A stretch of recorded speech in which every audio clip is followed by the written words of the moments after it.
Welcome to bird media. నేను వైష్ణవి. ప్రజాస్వామ్యంలో విమర్శలు ప్రతి విమర్శలు సహజమే. సిద్ధాంతాలు విధానాల ఆధారంగా విపక్షాలు అధికార పక్షాన్ని, అలాగే ప్రజాప్రతినిధులు ప్రత్యర్థులను లేకపోతే రాజకీయ విమర్శించడం కూడా రాజ్యాంగం కల్పించిన భావ ప్రకటనలో స్వేచ్ఛలో భాగమే. అయితే ఈ విమర్శలు రాజకీయ పరిణతిని సంస్కారాన్ని ప్రతిబింబించేలాగానే ఉండాలి. మనం ఏం మాట్లాడుతున్నా జాగ్రత్తగానే ఉండాలి. అంతే తప్ప వ్యక్తిగతంగా దూషించడం, వాళ్ళ పర్సనల్ లైఫ్లోకి వెళ్ళటం, వాళ్ళ స్థాయి దిగజారే వ్యాఖ్యలు చేయటం అంటే ఖచ్చితంగా ఇది ఎవ్వరూ యాక్సెప్ట్ చేయరు. ఇటీవల ప్రధాని నరేంద్ర మోదీని ఉద్దేశించి ఇప్పుడు సిజేపీ అధ్యక్షులు, కాక్రోచ్ జనతా పార్టీ అధ్యక్షుడు అభిజిత్ దీప్కే, సౌరభ్ దాస్ను చేసిన వ్యాఖ్యలు కూడా సేమ్ ఇదే కోణంలో ఉన్నాయి. వాళ్ళు చేస్తోంది ఖచ్చితంగా మంచి ఉద్యమమే, కానీ దీన్ని అందరూ కూడా ఆదరిస్తున్నారు. వీటన్నిటిని చూసి వీళ్ళకి పొగరు పెరిగిందో మరేం పెరిగిందో తెలీదు. కొన్ని మాటలు మాత్రం నోరు జారేలాగానే ఉన్నాయి. దీన్ని ఎవ్వరూ కూడా ఉద్ధరించట్లా. ప్రధాని మోదీ నుంచి పొందుతున్న గౌరవాన్ని నిలబెట్టుకోండి, లేదంటే పరిణామాలు తీవ్రంగా ఉంటాయంటూ వారు హెచ్చరించిన తీరుపైనే ఇప్పుడు సాధారణ ప్రజలు కూడా విమర్శలు గుప్పిస్తున్నాయి. ప్రజాస్వామ్య వ్యవస్థలో అత్యున్నత స్థానాల్లో ఉన్న నాయకుల పేర్లను వాడుకుంటూ ఈ రకంగా బెదిరింపు ధోరణిలో మాట్లాడడం వారి వ్యక్తిగత స్థాయిని మాత్రమే కాకుండా వాళ్ళు ప్రాతినిధ్యం వహిస్తున్న భావజాలాన్ని కూడా ప్రశ్నించేలా ఉన్నాయి. నీట్ పేపర్ లీకేజ్ వ్యవహారంలో వీళ్ళిద్దరూ చేస్తున్న ఉద్యమానికి పెద్ద ఎత్తున అందరూ మద్దతు ఇచ్చారు. అసలు ఒక రకంగా రిజిగ్నేషన్లు కూడా చేయించేంత స్థాయికి వెళ్ళింది.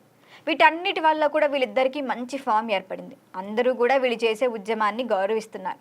కానీ వీళ్ళు మాట్లాడే మాటలే ఇప్పుడు వీళ్ళందరినీ ప్రశ్నించేలా చేస్తున్నాయి.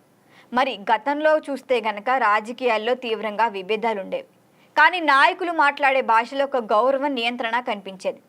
దురదృష్టవశాత్తు ఇప్పుడున్న సోషల్ మీడియా యుగం, ఈ జెన్జీ వల్ల అసలు ఎవరు ఏం మాట్లాడుతున్నారు, లేకపోతే ఎవరు ఎక్కువ ఘాటుగా మాట్లాడుతున్నారు, ఎవరు ఎక్కువగా తిడుతున్నారు అన్న వాటికే ఎక్కువగా ప్రచారం నడుస్తోంది. ఈ సంస్కృతి పెరిగిపోయింది. మరి ఈ క్రమంలో ప్రజాస్వామ్య విలువలు, కనీస రాజకీయ పరిణితి కూడా కొరవబడుతున్నాయి. ప్రధాని పదవి అనేది ఏ ఒక్క పార్టీకో లేదా వర్గానికో పరిమితమైంది కాదు. దేశ ప్రధాని నరేంద్ర మోదీ కాక్రోచ్ జనతా పార్టీకి ఎంతో గౌరవాన్ని ఇచ్చారు. సదరు నాయకులు నిలబెట్టుకోకపోతే ప్రశ్నించడానికి పద్ధతులున్నాయి, కానీ స్థాయి మరిచిపోయి బెదిరింపులకు వెళ్ళటం, లేకపోతే బెదిరింపులకి దిగటం, ఇవన్నీ కూడా అంతిమంగా నష్టపోయేది వాళ్ళకే. భాషలో నిగ్రహం, విమర్శల్లో హుందాతనం ఉన్నప్పుడే ఏ నాయకుడికైనా లేదా ఏ సంస్థకైనా ప్రజల్లో గౌరవం దక్కుతుంది. మరి ఇప్పుడు కాక్రోచ్ జనతా పార్టీ ప్రతినిధులుగా ఉన్న అభిజిత్ దీప్కే, సౌరభ్ దాస్లు తమ పదవులు, వాళ్ళ స్థాయిని మర్చిపోయి మాట్లాడుతున్నారు. వాళ్ళ స్థాయిని తగ్గించేసుకుని దిగజారిగా వ్యవహరించడమే శ్రేయస్కరం.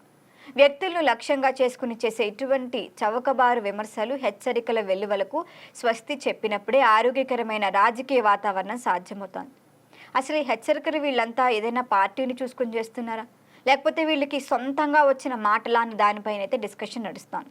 మరి హెచ్చరికలు చేయటం కంటే ఇప్పుడు వీళ్ళు బాధ్యతాయుతంగా మాట్లాడడమే మంచిది అని కూడా అంటున్నారు. లేకపోతే వీళ్ళకి ఖచ్చితంగా నెగిటివిటీ పెరిగిపోతుంది. మరి దీనిపైన మీ అభిప్రాయాన్ని తెలియచేయండి. చూస్తూనే ఉండండి బర్డ్ మీడియా.